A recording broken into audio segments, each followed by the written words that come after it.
What do you do when you're facing a toxic family relationship? Look at your outline. Here are 4 prayers to pray. I put these in prayers today for a very specific reason.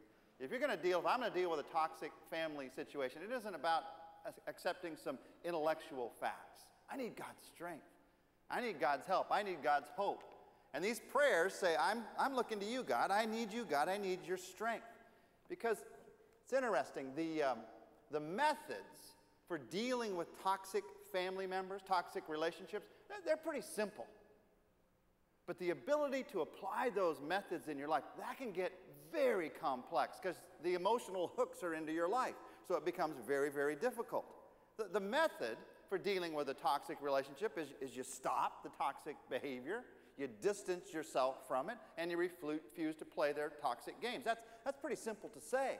But the ability to do that can be very, very difficult in our lives.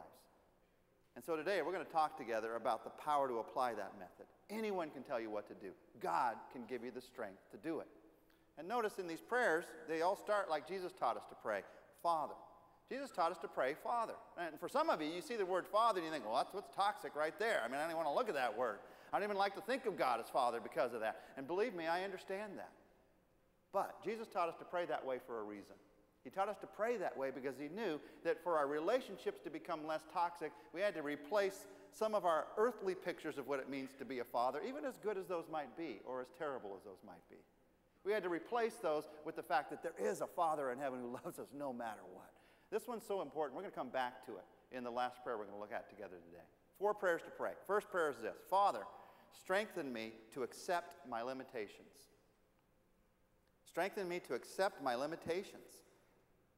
You would not have to be concerned about toxic people if you were Superman, if you were Superwoman, unless they were kryptonite, but that's another sermon. You wouldn't have to be concerned because you would be indestructible. Those who are in the most danger from toxic people are people who think they have so together, they are so together they don't have to worry about that in their lives. The truth of the matter is, God tells us that all of us are just human beings. We are limited. And Christians can be especially in danger of thinking we have it so together that toxic people can influence us.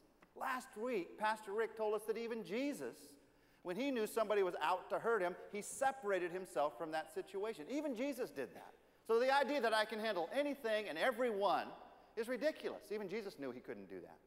By the way, if you weren't here this last week, week 1 of this sermon series on handling toxic relationships, go out and get the tape after this service of Rick talking about how to handle toxic relationships in the way that Jesus taught us to handle it.